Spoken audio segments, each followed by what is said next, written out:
So this is the first class of Bhagavad Gita.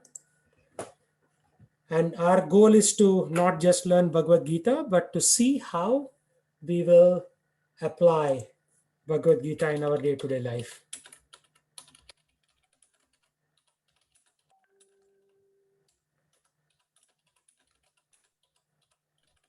So anybody has any other expectations of what you want to learn from this class?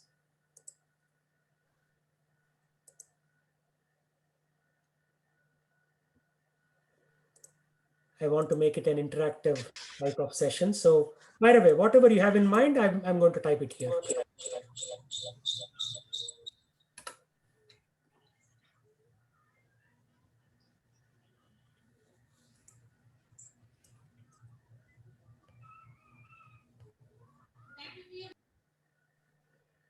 So anybody wants to volunteer some topics of what you want to learn in this class?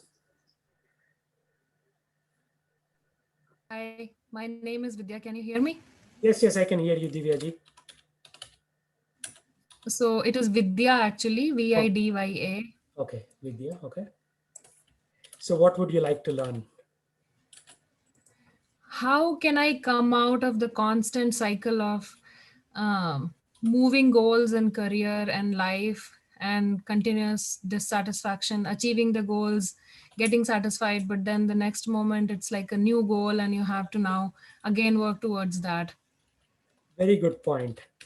This is what the sages of Naimisharanya were asking his spiritual master. It seems like the same old, thing that we are going through. How can I come out of this? So very, very pertinent question, right? In English, they say, right, I am on the same old mill. It never seems to end, or same old rat race. So thank you for that. Anybody else has a different point they want to get covered? Somebody put in a chat window. Yes, please ask your questions, Sujana.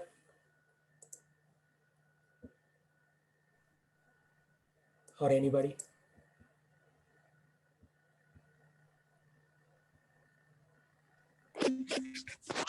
Hare Krishna Prabhuji, Jaipal here.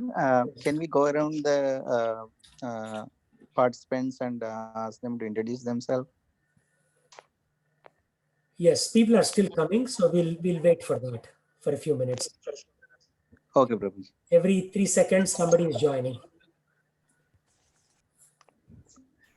But what would you like to cover, Jaipal?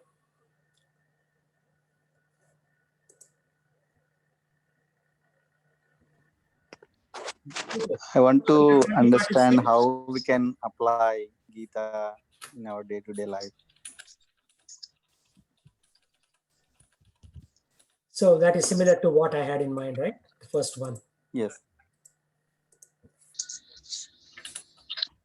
Okay.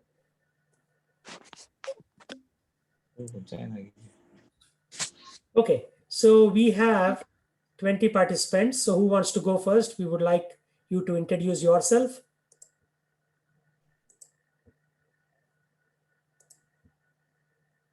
Okay, so we have Priyansha. She put in the chat window. How can one control emotion?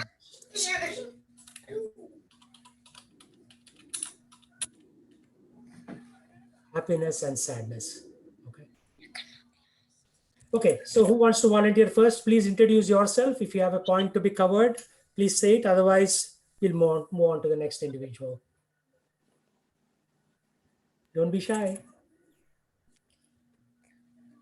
We had 3 people already come, but other remaining 17 people. Hare Krishna Prabhuji, I'm Srujna. My question is your first point, so I didn't say it.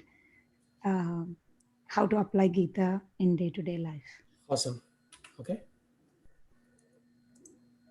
I see Purnima as a young girl, 5 years old.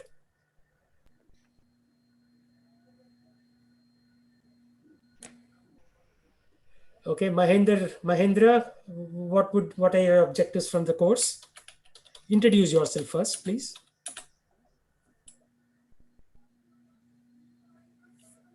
Mahendra Thakkar, Lahani Boulevard. Mhm. Yep.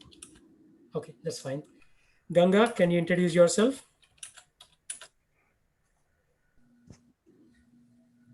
We cannot hear you, Ganga. Hare Krishna Prabhu. Yes, go You ahead. can hear me now? Yeah, I can hear you. Yes, go ahead. I'm from Issaquah, Prabhu. Isako, very nice. Okay, next, who wants to go next? Hare Krishna Prabhu, this is Papa Rao. I have been in association with ISKCON for the past 2 years. I have been attending Gita classes from Damodar Prabhu at Jaipal Prabhu's home. Uh-huh.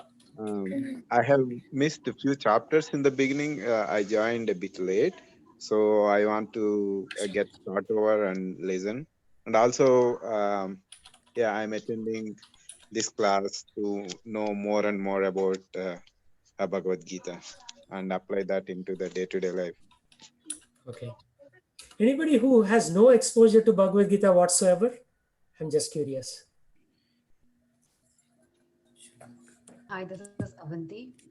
I have no exposure whatsoever. Okay, may I know your name again? This is Avanti. Avanti, okay. And what are your goals, if any? To at least know what Gita is about and to see if it can give me the tools to lead a happier, more satisfied life. Okay.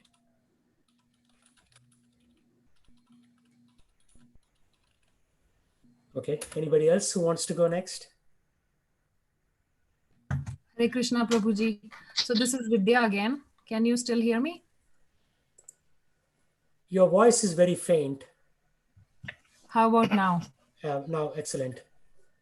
Okay. So I have a son who has been going to Gopala class, and this year he is in Govinda. And my exposure to Gita has been just teaching him his homework and the shlokas that he has been learning in his class. Okay. And repeat your name, please. It is Vidya. Vidya, okay. So you already spoke once, right? Here at the top. Yes, that is correct, Prabhuji. Same. Okay, so let's not, we can continue to introduce ourselves. I don't want to spend all of our time in introductions. Let's jump into it.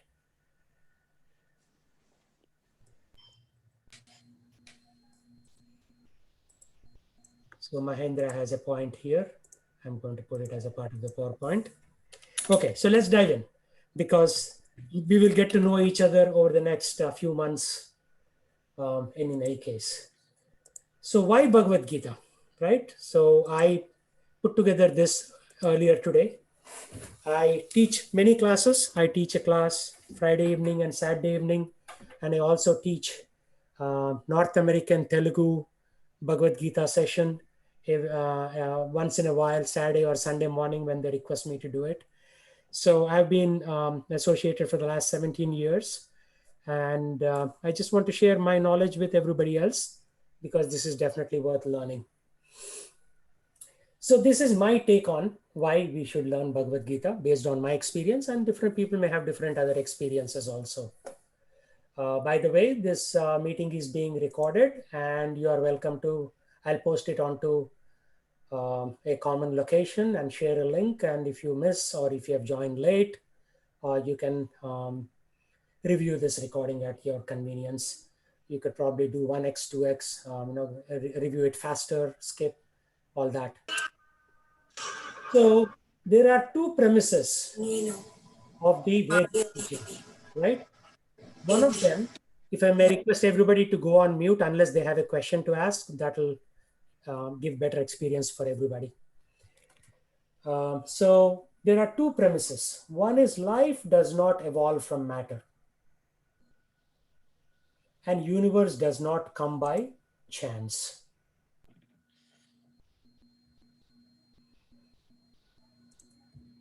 So there are two streams of thoughts amongst the atheists, people who do not believe in God, that life came from, matter. They say that if you put in chemicals in a particular combination, and I once gave a 2-hour seminar on that topic, it's on my YouTube channel, where the scientists said that, they put in a bunch of chemicals, they did some experiments, and then suddenly they found some, basic DNA, RNA, that kind of stuff. But they also produced a lot of arsenic acid, which immediately killed these living entities. So we don't know what they did, whether to trust them or not, but according to the Vedas, life does not evolve from matter. The second premise is a lot of scientists like Richard Dawkins, Richard Dawkins wrote a book called God Delusion, that God himself, people who believe in God are in delusion. And then he was from Oxford University, and one of his colleagues wrote a book called The Dawkins Delusion, right? So there's this debate going on in, top universities like Cambridge, where these two gentlemen, one person said that if you believe in God, you are in delusion. The other person said that Dawkins himself is in delusion, and he brought out a counter book. And, Charles Dawkins and all these other guys, Charles Hawkins, I'm sorry, they came up with books saying that universe came by chance. And then you have Charles Darwin, who said that we all came from monkeys, and monkeys came from smaller living entities, and they came from other smaller living entities. But then nobody explains where that original living entity came from. So there is a lot of confusion going on, right? And if you look at from a perspective of Bhagavad Gita, life does not evolve from matter, and universe does not come by chance. So these are the two hypotheses, and we will prove them, right? Over a period of time, we'll prove them, but you have to keep these two hypotheses in your mind so that we can move forward. So there is this premise, where did we come from, right? Each one of us has a conscious thinking, right? We are not inanimate matter. For example, when you're looking at your computer camera, or you're looking at your keyboard right in front of your computer or your iPhone, you are interacting with matter, right? So there are some atoms in the Intel chip that are going back and forth, producing some desired effect, so that my presentation can be seen by you.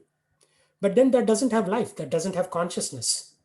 As soon as you pull the plug, the electricity, the whole laptop, as long as the battery, is there, you'll see it, but after that, it dies. However, when you look at a human being, the battery that is there in you lasts for about 80 odd years, right? Some people die earlier, some people die later, but maybe 70, 80 years will last.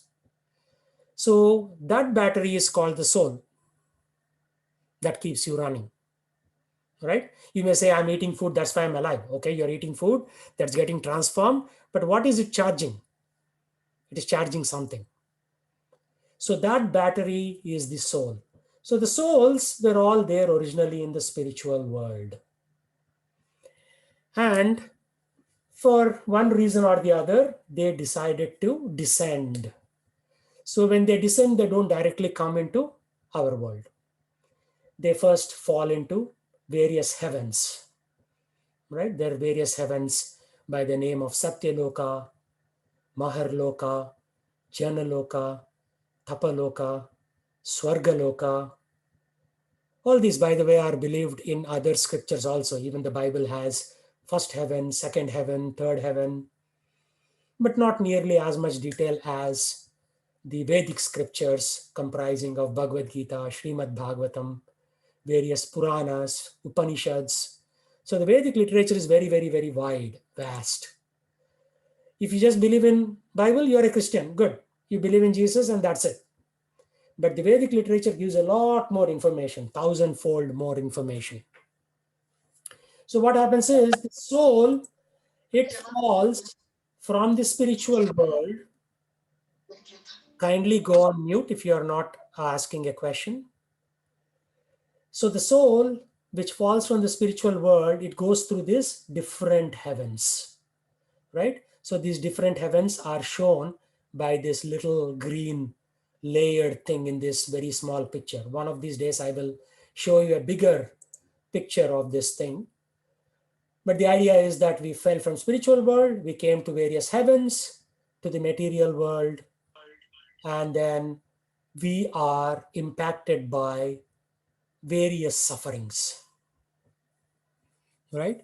So those who have attended our brief 6-session course called Discover Yourself are familiar with this terminology, but I'm going to repeat for the benefit of the broader audience.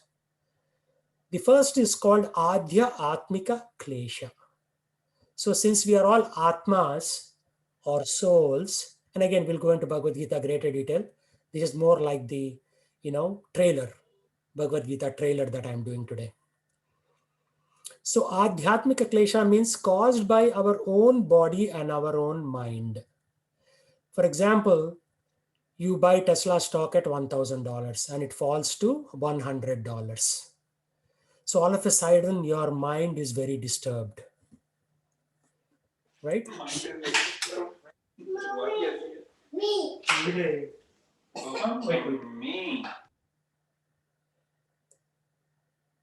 Okay, everybody go on mute, please. Thank you.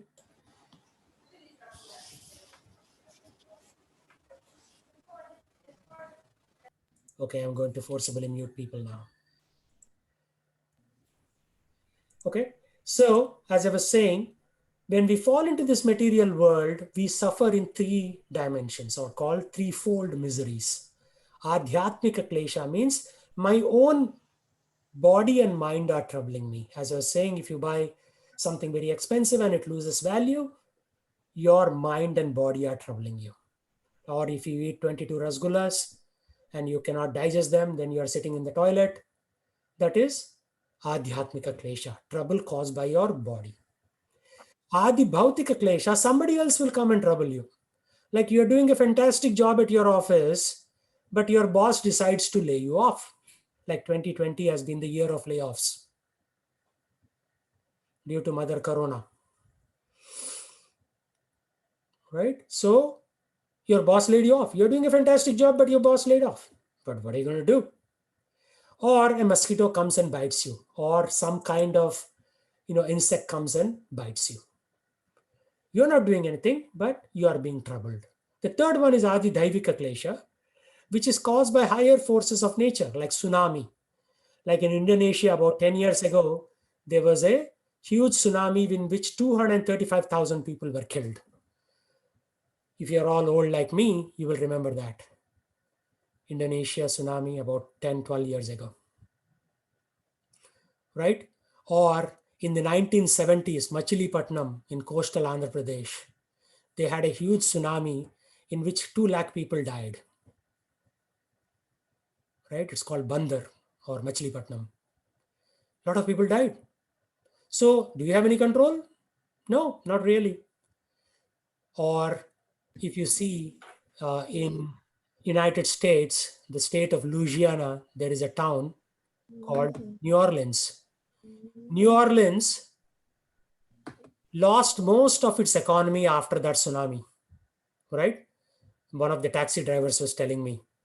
Prior to Katrina, it was a bustling, very vibrant tourist destination.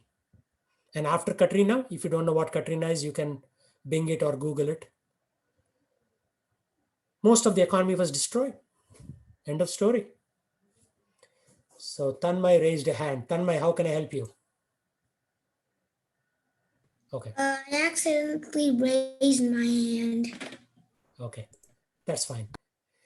So why are we suffering? We all want to be happy, but why are we suffering? So therefore we have to inquire this question mark, big question mark. So it looks like our material world is not an easy place. So many challenges. We thought we all came to America, so life will be easy. But is it easy? No. Such a long list for green card. So many challenges. A little bit covered up. Challenges are more covered up in America. People don't talk about that openly. Roads look nice. But people's mental state is not so great. Right? So to cross over these miseries, we need a captain of a ship. Right? We need a ship that can cross us over these various miseries. So a good captain of a ship is very rare to find and may not be accessible also, right? For example, Narada Muni is a very good captain. He will teach you how to get out of this cycle of birth and death. But where do you find Narada Muni? You'll only find him in Puranas, Upanishads, Srimad Bhagavatam, like that. You will not find him in day-to-day existence right now in front. So there is this thing called the parampara. Parampara means the guru will teach a shishya, and then shishya, after like 30-40 years, after sufficiently practicing this knowledge, the shishya will become a guru, and then he will continue to teach his disciples, and then the disciples will then become gurus. So this is the chain, right? From the Narada Muni gave this knowledge, so Brahma gave this knowledge to Narada Muni. Originally Krishna gave this knowledge to Brahma. Brahma gave it to Narada Muni. Narada Muni gave it to his disciple Vyasa. Vyasadev, who wrote so many books, Mahabharata, of which Bhagavad Gita is a part. But he also wrote 108 Upanishads, 18 Puranas, Ashtadasha Purana, as they say. Ashta means 8, Dasha means 10. So 10 plus 8 is 18. Ashtadasha Purana. So in this chain, we have this gentleman called Bhaktivinoda Thakur, who first translated from Sanskrit to regional languages in India. And then his disciple and son, although he was a Shiksha Guru, but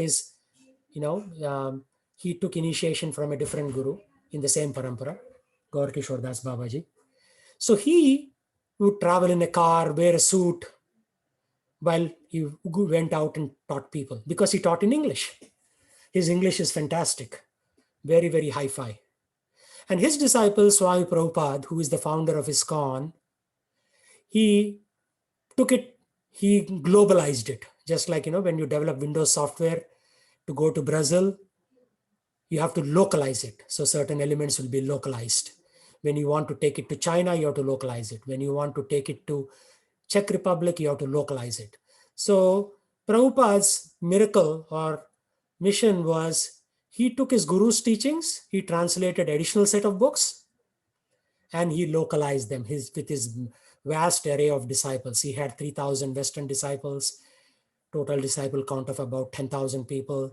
And he taught this knowledge worldwide, including he taught my guru, and my guru taught me, and now I'm teaching you. Right? So this is called the parampara. So as I was speaking, why do we need Bhagavad Gita? Because we fell from the spiritual world. We were in heavens at some point. All of us were in Svargaloka at some point. We came to the material world, especially planet Earth. We are suffering here with this. So we have to inquire, take shelter of this parampara, and so that we can do something. So learning is not for learning's sake alone, right? We have to do something with it. So this is the parampara, as I was mentioning. All these acharyas are teaching one another. So the soul can learn these techniques given by the parampara so that we have a minimally viable process. So you all work in software, you know what an MVP is, right? Minimally viable product. So we need this minimally viable product to Prabhu, sorry. Material world. I'm sorry. Yeah, go ahead, please. Prabhu, like, why did we fall from the heaven? I mean, from the spiritual world? If I gave you the answer right away, you will lose the suspense. So can you wait a little bit, please? Okay. Yeah. I will give the answer either end of this class or the next class. But, there is a little bit of mystery involved in that. Okay, I still have a lot of confusion related to that. Yeah, your question will be answered. So okay. either end of this class or next class, I will The cover question, linked with so many things. Like why do we have Maya here in this world? Like, Yeah, I all those mean, questions will be answered. But I want to cover this linearly so that people who don't know okay, Bhagavad Gita will come to a particular level, and then I will answer your okay, question, if that's okay. okay. So what is this minimally viable process? It is recommended in the Shastra. Harer Nama, Harer Nama, Harer Nama, Eva Kevalam. Kalau nasteva, nasteva, nasteva, gatir anyata. So Harinam, you have to chant the names of Lord Hari. So that's what we do. 16 rounds of chanting every day. Of course, you may find it difficult on day one. First day you may chant like 10 names. Second day you may chant 20 names. By the end of 2 weeks, you may be chanting 108 names, which is one round. By end of 6 months, you'll be chanting 16 rounds. Not so difficult. For me, it took about 6 months to go from 0 to 16 rounds. And so you should also plan for that, right? And then there are certain principles of freedom that we need to follow. And if you are breaking these right now, don't worry about it. Over a period of time, you can fix yourself and follow them. So one of them is eating meat, fish, and eggs. Because when you put these substances in your body, spiritual progress stops drastically. Gambling, speculation, your mind will be always wandering if you do these things. So that will upset you. Therefore, scriptures say no gambling. No intoxicants like drinking alcohol, or in the state of Washington, we have marijuana legal, dam. So those things, although government legalizes it, you should stay away from them. No alcohol, no marijuana, no gambling, no eating meat or fish or eggs, and no illicit connections. So if somebody wants to have sex, they should get married and then maintain just one sexual partner. That's it. No question of having sex here, there, which is what America is very famous for, right? All the movies are full of that. All the bars and the nightclubs, all that happens there is illicit connections. So why somebody may ask this question, and there is a place in Srimad Bhagavatam that says Satyam Saucham Kshamadaya Kalena Balina Rajan. So Satyam, truthfulness, is destroyed by one of these four, and I'll tell you which one. And mercy is destroyed by one of these four. And cleanliness is destroyed by one of these four. And tolerance is destroyed by one of these four. So can anybody tell me which one is destroying tolerance out of these four?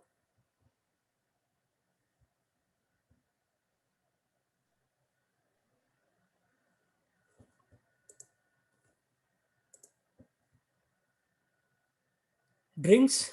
Yes, tolerance is destroyed by drinks. Which one destroys mercy? Meat. Yes. Eating meat. Eating meat. Which one destroys cleanliness?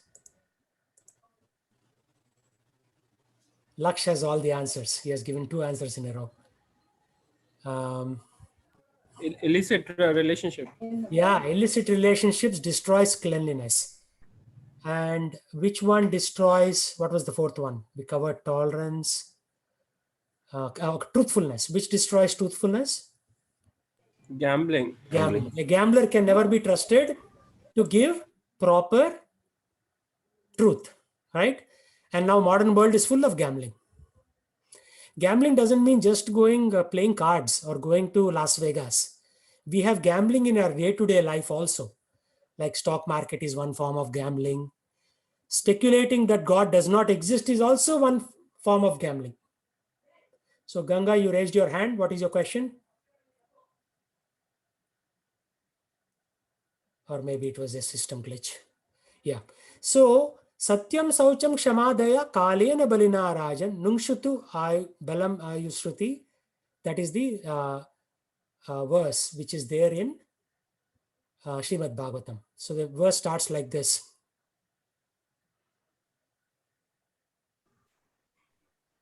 Anyway, I'm forgetting the first line, but I recited second, third, and fourth lines to you. So these four things destroy the four pillars of religion, right?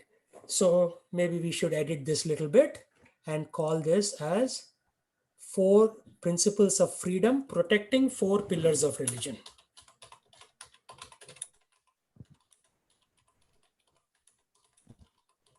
So 17 years ago, I was also eating meat. So don't worry if you're eating meat right now. But the point is that you have to gradually understand why this thing is said. Like sometimes people say when you come to the temple, oh yeah, meat eating is bad, without telling you why, right? So I'm trying to tell you why it is bad. It is bad because it breaks the principle of mercy. Why is drinks alcohol bad? Breaks the principle of tolerance. Why is gambling bad? It breaks the principle of truthfulness, Satyam. Right? There was a company called Satyam Computer which cheated crores of rupees in India. You should be called Asatyam Computers. So, and then illicit activities outside of marriage destroy cleanliness. Cleanliness of the body, cleanliness of the soul. From a body perspective, you may catch gonorrhea or AIDS or something. From a soul perspective, it contaminates your thoughts. The thoughts which are supposed to be towards God will now go towards sexual thoughts, right? And then the next step is association. So we said, what is the minimal viable process? Chanting plus principles of freedom plus association. Association, you see all these brahmacharis in saffron, they're all sitting together and chanting.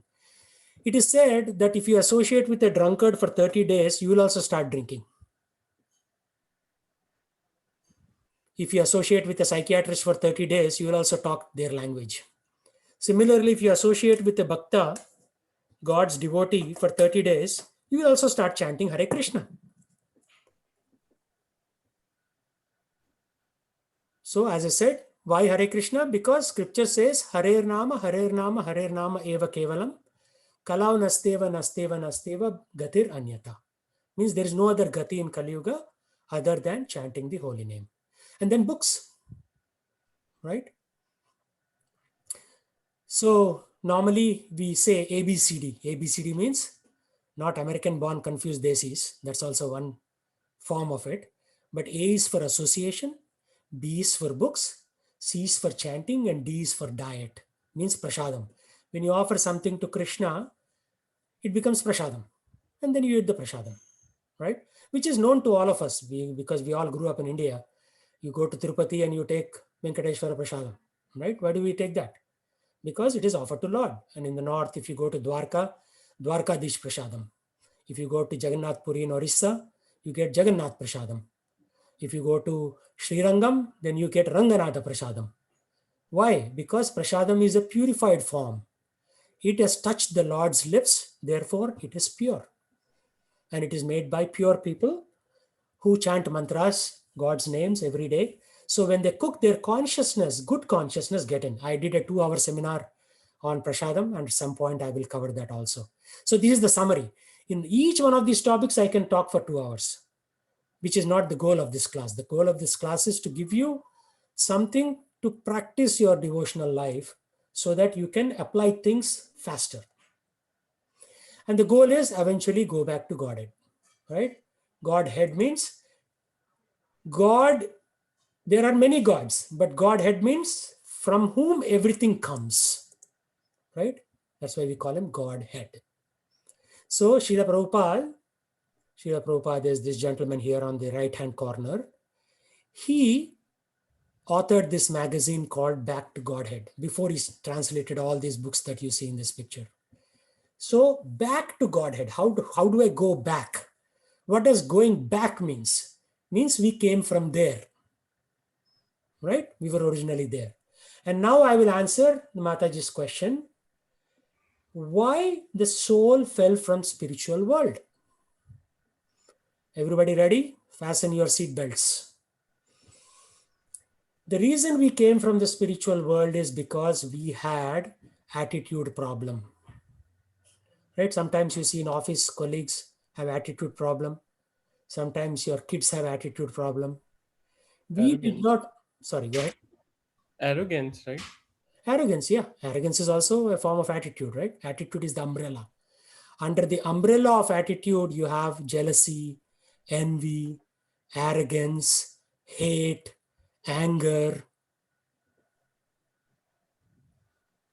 So, our arrogance or anger or envy or jealousy or hate, when we were in the spiritual world, caused us to leave the spiritual world. So we fell from there. Why do we use the term fell down or fall down? Because if you look at the cosmic structure, the spiritual world is higher. You see this picture here? So this earth is in the middle. Atala, Vitala, Sutala, Patala, these are below. And then you have the Swargaloka, Maharloka, Janaloka, these are above. And spiritual world is above this covering. This is called a Brahma Anda, like an egg-shaped, golden egg-shaped, right? It is also said that it shines like gold from this perspective of the Supreme Lord. From the people who are outside this, we are inside this, trapped inside, in this lotus stalk. So you see this gentleman who's sleeping is called Garbhodakshay Vishnu, and from his navel comes a lotus stalk, and these planetary systems are trapped in this lotus stalk. So we are all trapped in this lotus stalk. So we did not like God. Although he is our father, although we came out of his, technically we came out of him from his body, we developed hatred, arrogance, whatever bad qualities, if you can look up in the dictionary, we developed those qualities and we fell down from there. So why fell down? Because this is all vertical, right? This is in the vertical model of the universe. The spiritual world is higher than the material world. That's why we call it falling down. So we don't worry so much about why we fell down. We worry about how to go back. For example, you're in Lake Sammamish. I'm sure everybody knows where Lake Sammamish is. If somebody finds himself, he suddenly wakes up and he finds himself in Lake Sammamish and he's drowning, will he worry how he fell down there? Maybe he was kidnapped and he was thrown in the lake, or how to get out? One or two. One is, hey, how did I fall down? Or two is, how will I get out of this? Two, naturally, right? When you are in trouble, you think about solution. You don't think about the problem, right? We think about solution. Hishan has said in the chat window. Okay, so Laksh is asking the question, when I'm in the higher world, why did I become anger and arrogant? Well, anger and arrogance can happen anytime, right? You have seen some old Indian movies where Indra is trying to run after other people's wives. Right? He's in a much higher position. Why does he have to do it? There is always this innate nature in us that can cause that to happen. There's always, right? Because of this concept known as free will, right? Free will. So let's write that down here. So when we were in the spiritual world, we had free will. And love requires freedom, right? If you tie down your kids every day and you say, okay, you wake up at 6 o'clock, you eat exactly at 12 o'clock, you eat again exactly at 7 in the evening, then your kids will start hating you. They say, daddy and mommy don't give me freedom.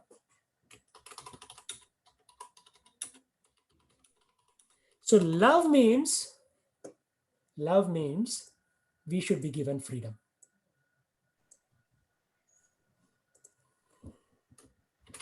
So when God loves us, he will give us freedom. He gave us freedom. And therefore, to answer Lakshya's question, he gave us freedom and we misused it.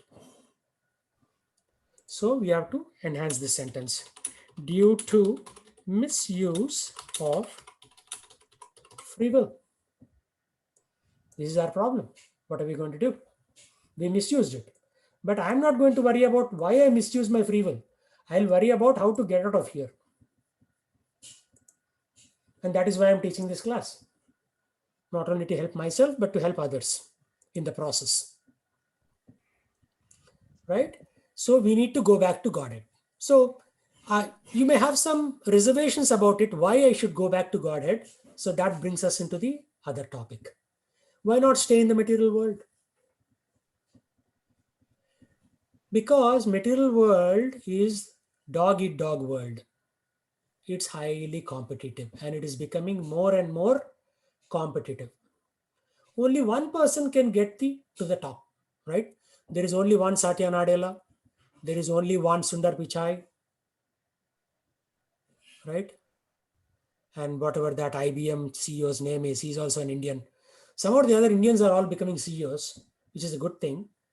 But it also shows you that there is so much competition to get to the top. Only one person, right? Microsoft has 135,000 employees. Google has what, 110,000 employees. IBM has 200,000 employees.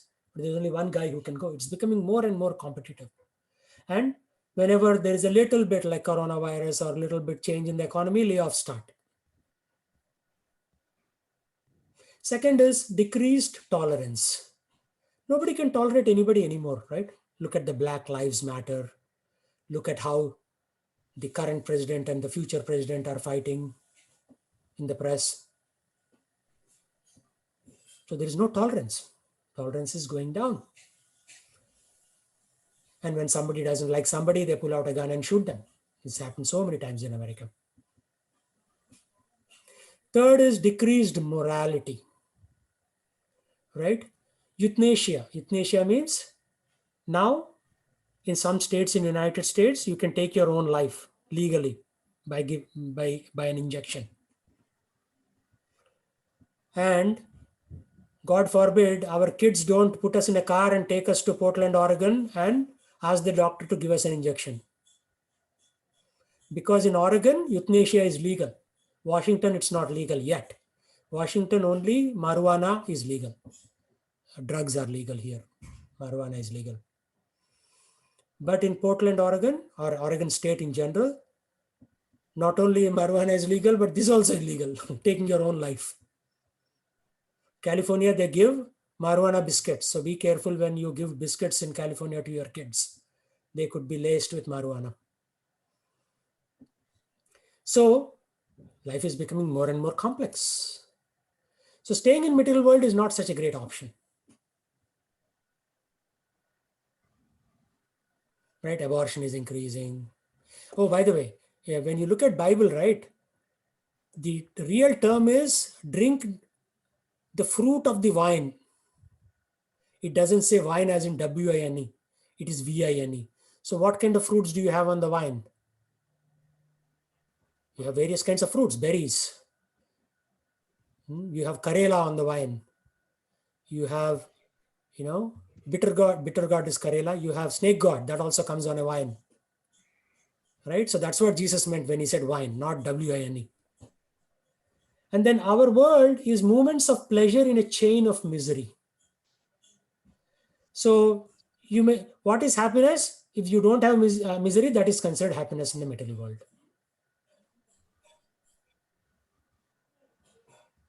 And then, like there's this Duncan school experiment in medieval Europe, where they would, to torture somebody, they would put them in water.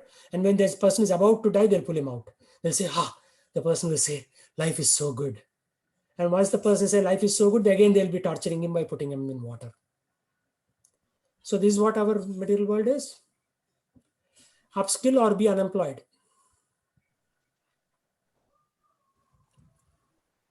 So, and then family. Previously, family means mother and father. Now family means movies, Telestar, flight, anything. Anything is family nowadays. Parents can no longer teach kids. It's so tough. Social media is teaching your kids more than you are teaching them values. So therefore, we need to learn Bhagavad Gita and get out of the material world. Then somebody may ask, why are there so many religions? Why should there not be only one religion? Time, place, and circumstance. Like in the medieval, Arabia, there was a lot of chaos. There were warring tribes. So when Muhammad came there, he only gave some basic things. Don't lie, don't steal. And Muhammad also said, don't have sex with your daughter and sister, because people did not even know the difference. But then when you come to Vedic society, time is circular. Satyuga followed by Treta Yuga, followed by Dwapar Yuga, followed by Kali Yuga. And they had the advanced Vedic knowledge of the souls. They would do yajnas and all these advanced things.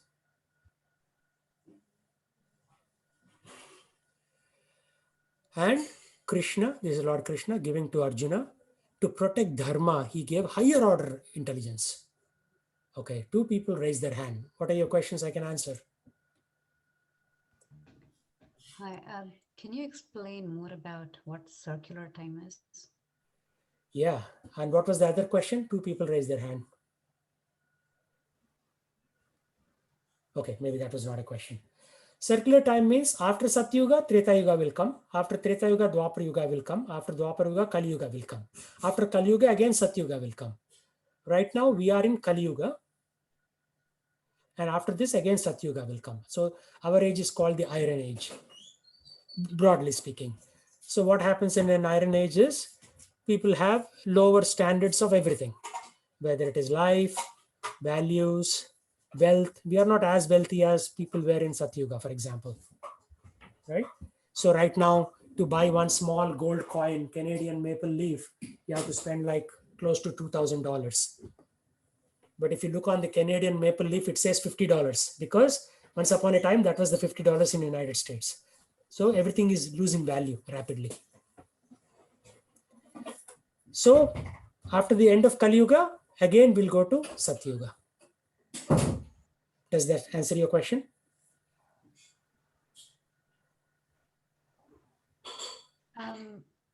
Sure. And again, I can talk about time. Krishna talks about time in Bhagavad Gita. And we have time is dilating. Dilating means time in Brahmaloka is different than time in Swarga, is different than time in planet Earth, is different than time in Patal Loka, like that. So time is different. It dilates. So there is a whole session that I can cover just on time. Krishna says, Kalosmi in Bhagavad Gita, I am time.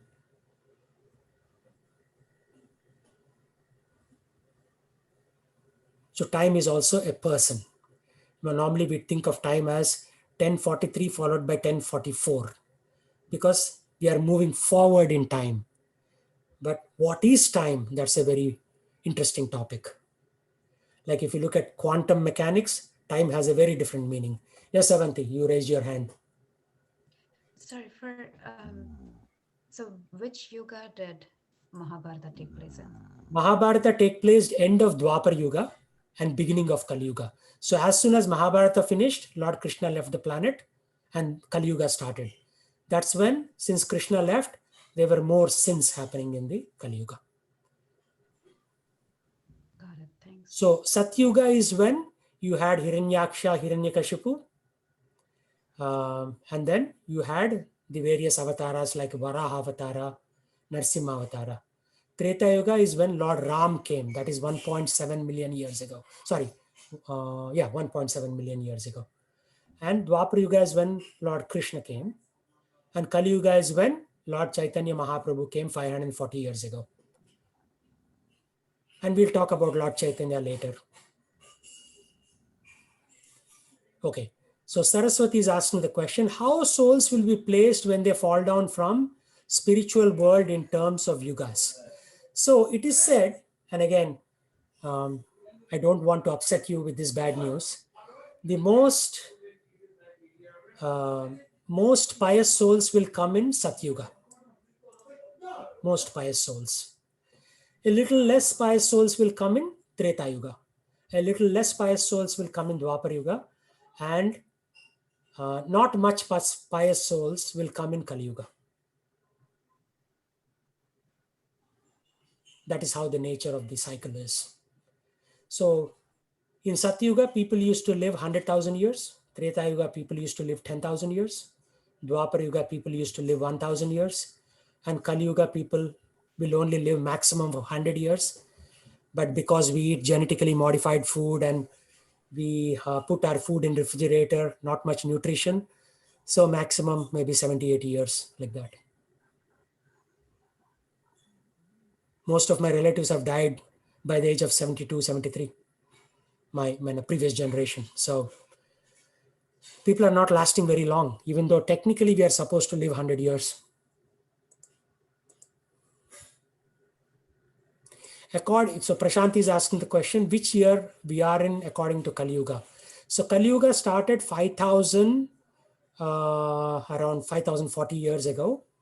And Kali Yuga will last for 427,000 years ago.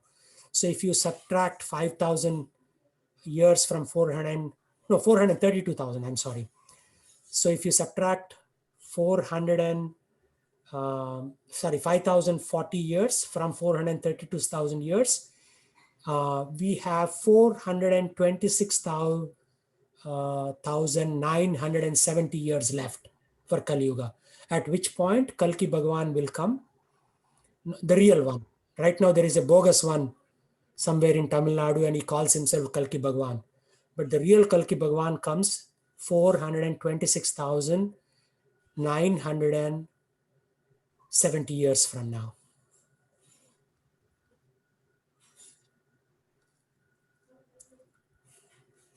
So religions exist for a reason, but religions in chaotic regions only talk about basic things like don't lie, don't steal, don't kill, right? For example, the Bible, even before the Bible, the Jewish book, the Old Testament says the 10 commandments are don't steal, don't kill, right? Because killing was rampant back then in that part of the world. So time, place, and circumstance will change the need for religion.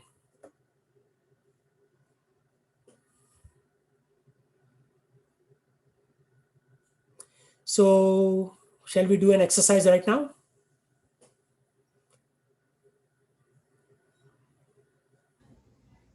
Can you find a quiet place in your mind where there are no thoughts, no words, and no images?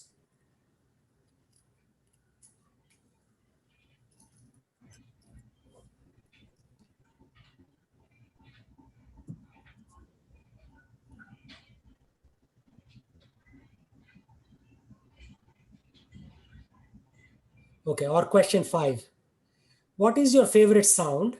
Can you reproduce it in your mind? Would you communicate to someone else what your favorite sound is?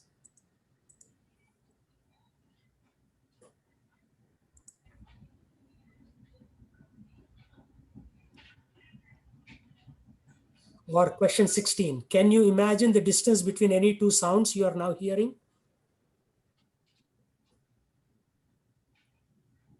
So sound is a very interesting thing.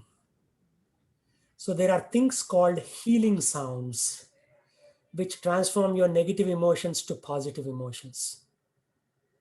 For example, sound made from the lung is, kidney sound is, heart sound is, liver sound is, spleen sound is, like that. Again, these are all, I took them from the modern scientific literature. But most important sound is chanting of God's names, right? So in our temple, we don't do anything. We only chant Hare Krishna,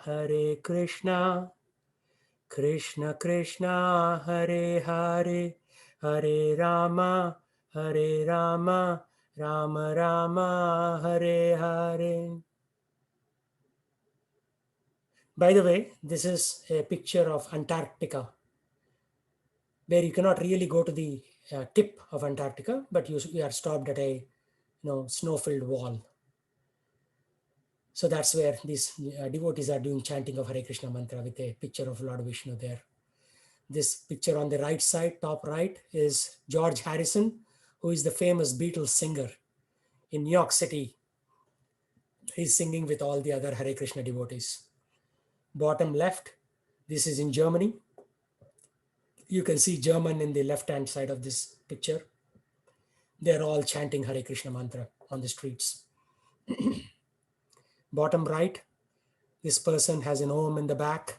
He has a gong here, and he's playing with sounds, because sound is very important. You cannot understand the distance between two sounds. You cannot find a place in your mind without a sound where it's totally devoid or without sound, right? So sound is the essence of everything that we do. And chanting these mantras will bring you to a higher level of energy, higher level of sound. So Aryan is saying, when you chant with the mala, is there a certain place and time to do it that helps? The good news is mala allows you to count and focus, right? If you don't have a mala, you cannot focus that much. At least that's my experience. And according to Shastra, for a yajna, you need a place, right? For this yajna, you need these, plantain leaves. You need a pure ground. You need a havan kund. Lots of rules are there. But for chanting, you don't need of course, you won't chant in a meat market or you won't chant in a conference room, right? You still need certain amount of quiet. But the good news is you can chant in an elevator. You can chant in the bus when you're going to office. You can chant anywhere practically and any time.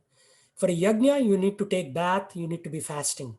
But for chanting, you can nicely eat breakfast and then chant. Nobody's stopping you. Chanting is the only thing that does not have too many rules. There's still some rules that you have to, when you're chanting, you have to focus on the chant itself. So when you say Hare Krishna, you have to hear Hare and Krishna distinctly in your ear. It's a closed loop mechanism.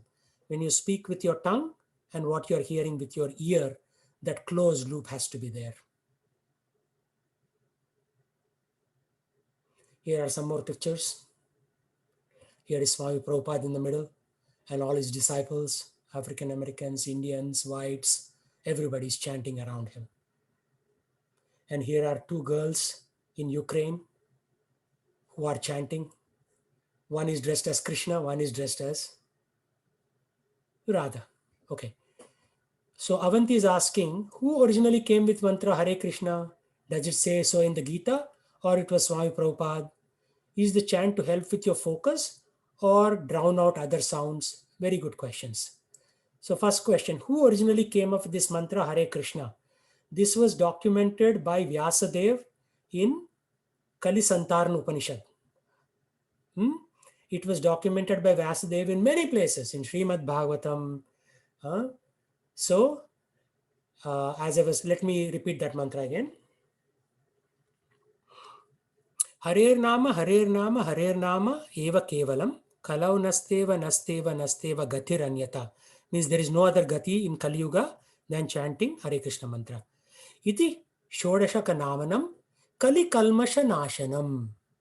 Kali Yuga has lot of kalmashas, means bad things. Kalmash. So to destroy those kalmasha, we have to chant this Hare Krishna mantra. That is how it is said in two Puranas. One is Brihad Naradiya Purana and Kali Santarna Upanishad. In two places it is said. So it is not said in the Gita, because Gita was spoken after these Puranas came into being.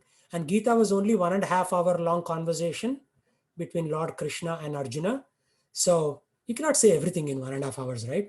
If you do an office conference call, in 1.5 hours will just come and go. Swami Prabhupada said it in the context of what is important for the Kali Yuga. So he was just repeating what the Shastra said. So is the chant to help with focus or drown out other sounds? Both. It will help you focus, it will drown out other sounds, but most importantly, it is the name of the Lord. When you're saying the name of the Lord, you not only drowning out other sounds, but you are getting positive benefit. For everything in life, there are two things. Eliminate the negative, emphasize the positive. So here, you are not only eliminating the negative, but you're also emphasizing the positive. So it's 2 in 1, right? So when you chant, you cannot chant Coca-Cola, and be energized. But when you chant Lord's name, the name itself has some special mechanic to it. So when you chant, you'll feel blissful and feel like chanting more, right? There are people in our temple who chant 64 rounds. So it takes literally the entire day to chant, or the entire night. I once chanted for the entire night. It took for 64 rounds, entire night. So can you chant Coca-Cola entire night? And the good thing is, when you chant Hare Krishna, Krishna is dancing on your tongue. When you chant Coca-Cola, the taste of Coca-Cola doesn't come on your tongue. That is the difference too. Okay. Is that okay, Avanti? Yes, thank you. Okay, Mahendra is asking, what about we become stabd due to some reason? So what does stabd mean? Sorry, can you elaborate, Mahendra?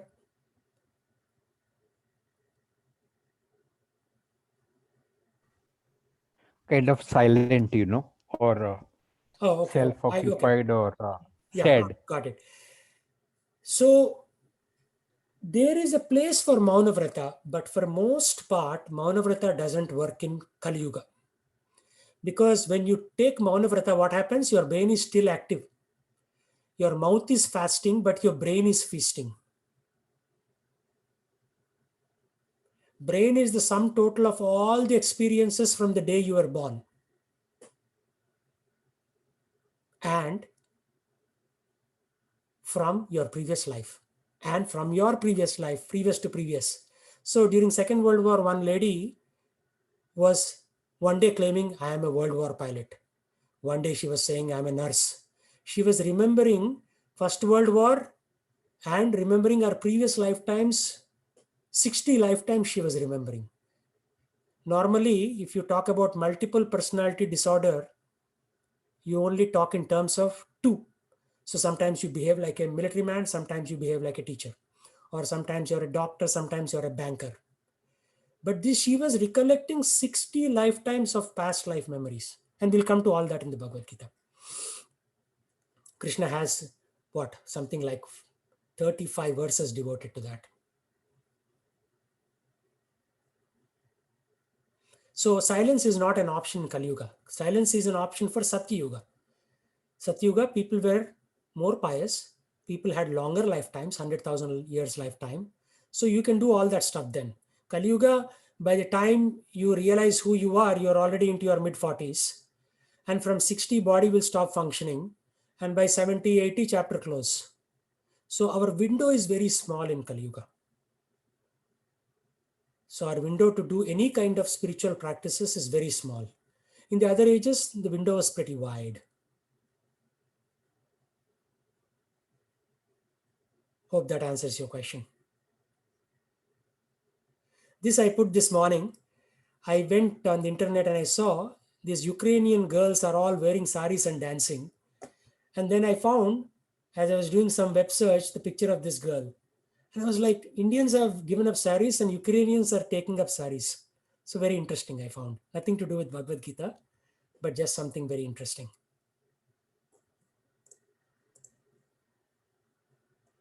Okay, so Aryan is saying, I've been chanting for about 2 months now and I'm fairly young still. How old are you, Aryan?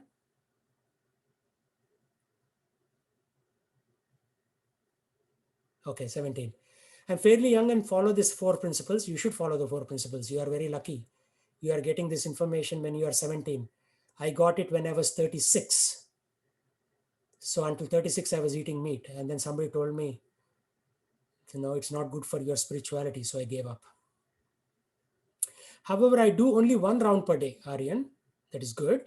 How do I increase the amount of chanting? You gradually increase it. So you have a target, right? You have a calendar.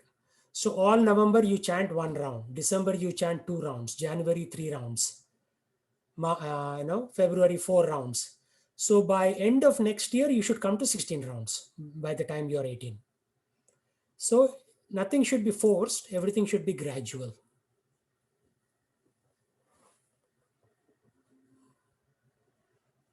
Okay, Aryan? Okay, cool. Okay, here's a picture. You know who this picture is of?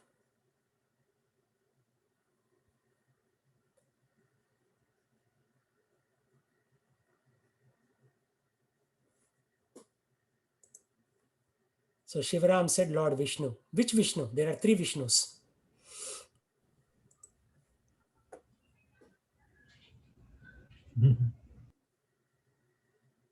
This is called Garbhodakasai Vishnu. There are other Vishnus. One is known as Karnodakshay Vishnu, and the third Vishnu is called Kshirodakshay Vishnu. Right? So this is Garbhodakshay Vishnu. This is Karnodakshay Vishnu. From Karnodakshay Vishnu's bodily pores. So if you look at your hand, you'll see some small hair on your hand. If you pull out one hair, there's a hole there. So from each of the holes of Karnodakshay Vishnu, one universe comes out. He's also called as Karnodakshay Mahavishnu. So when Devaki, so did Mother Devaki carry Krishna for 9 months?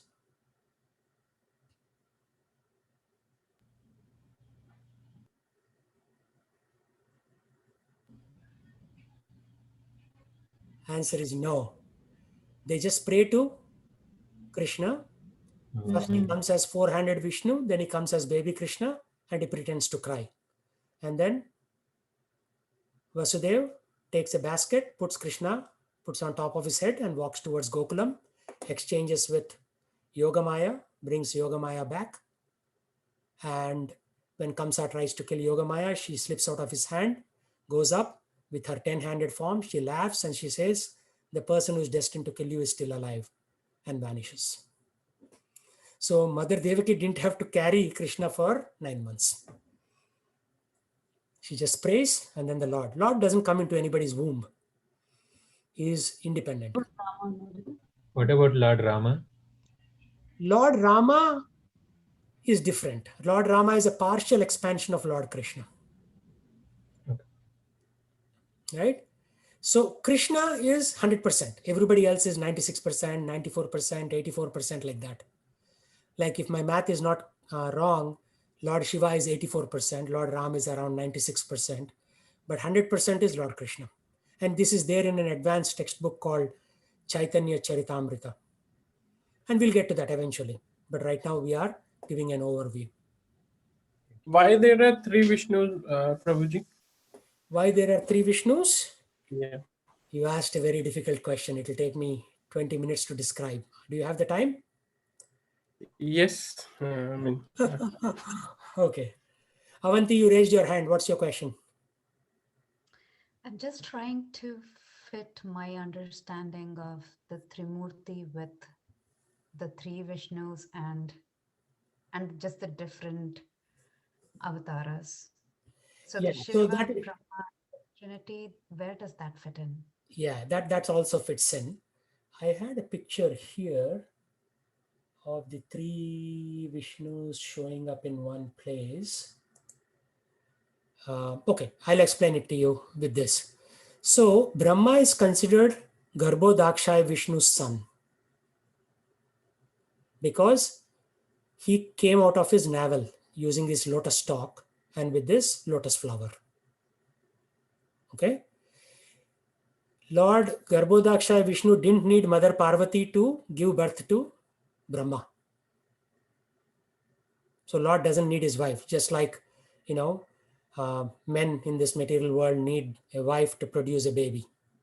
Test tube babies are also a womb taken out of wife's womb, right? So they are not really coming from a test tube.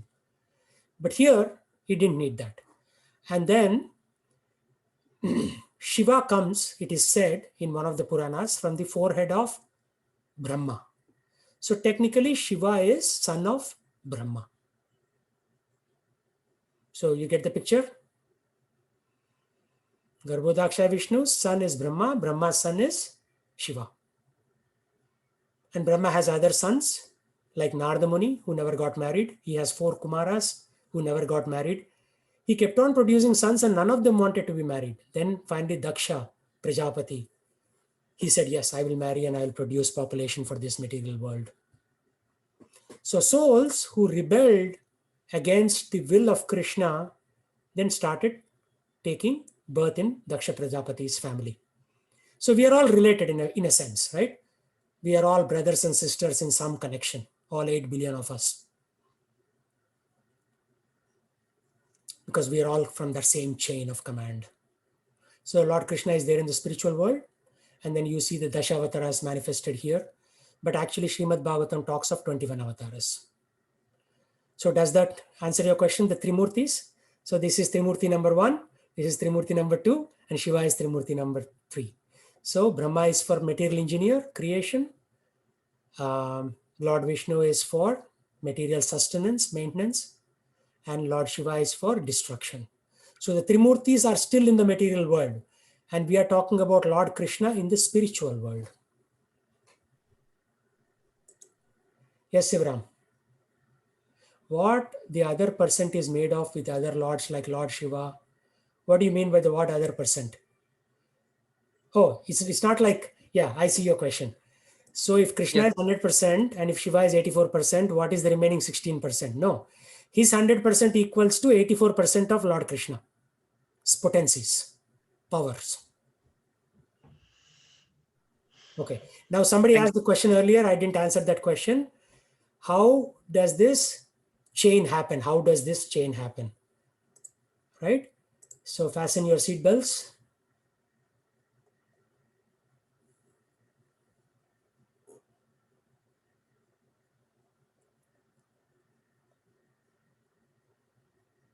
Yeah.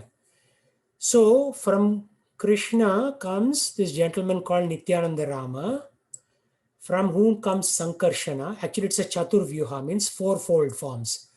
Vasudeva, Sankarshana, Pradyumna, and Anurta. If you don't understand it fully, it's okay.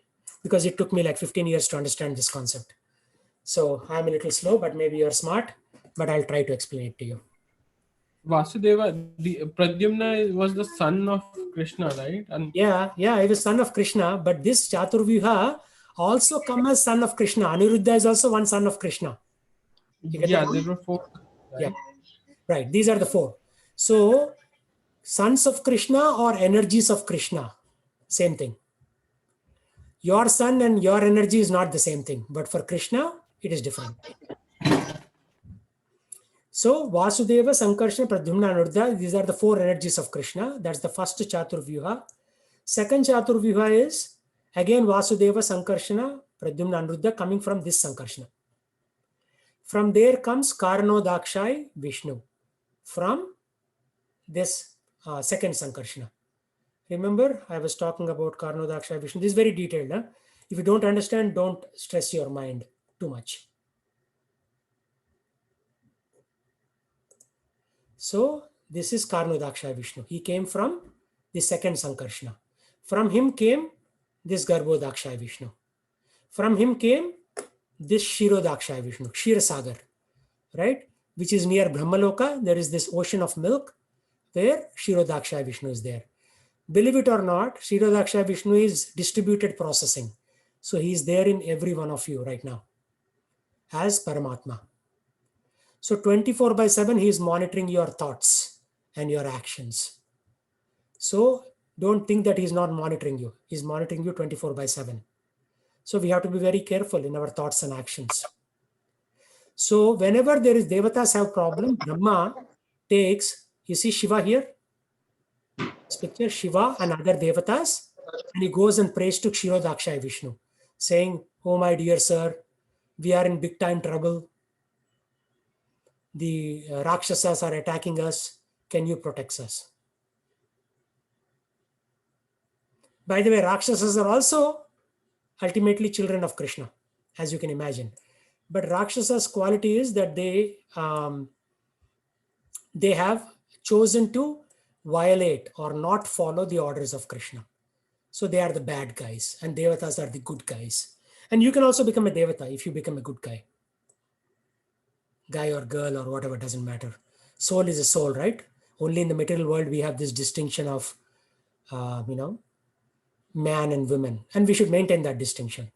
But in the spiritual world, we are a soul.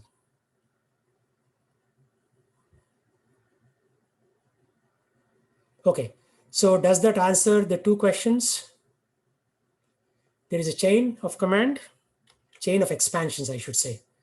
So it starts from Krishna, the four children, Sankarshana, Pradyumna, Anuruddha. They are actually four energies.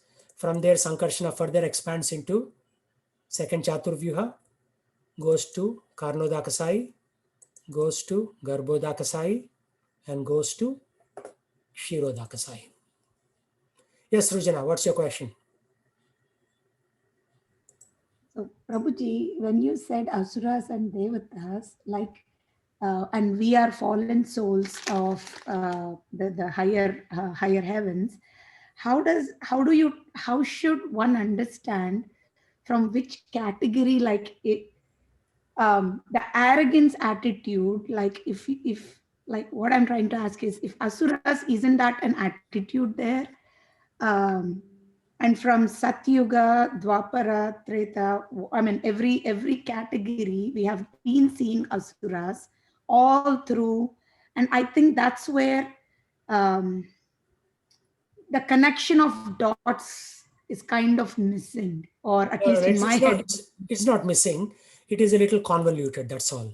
So soul, when it leaves the spiritual world, we are all souls, right? You and I left the spiritual world. When we come down, we acquire additional qualities due to our day-to-day activities. So some people choose to become asuras, some people choose to become devatas. And as we are falling through this chain of command, Satyaloka, Marloka, Janaloka, Tapaloka, Swargaloka, we are becoming more asuric. The asura quality, think of it here roughly 50-50. By the time you drop here, maybe asura qualities are 50-50 till like the Satyaloka. Not true, but I'm just giving you a rough order of explanation. But as we drop through this chain of command, our asuric qualities are increasing. And by the time we go to Patal Loka, our asuric qualities are complete. In Swargaloka, our Devata qualities are pretty high. So there is no confusion there. We are all souls. We have all been Devatas in the heaven at one point, but right now we are increasing our, asuric qualities. So we should stop doing that.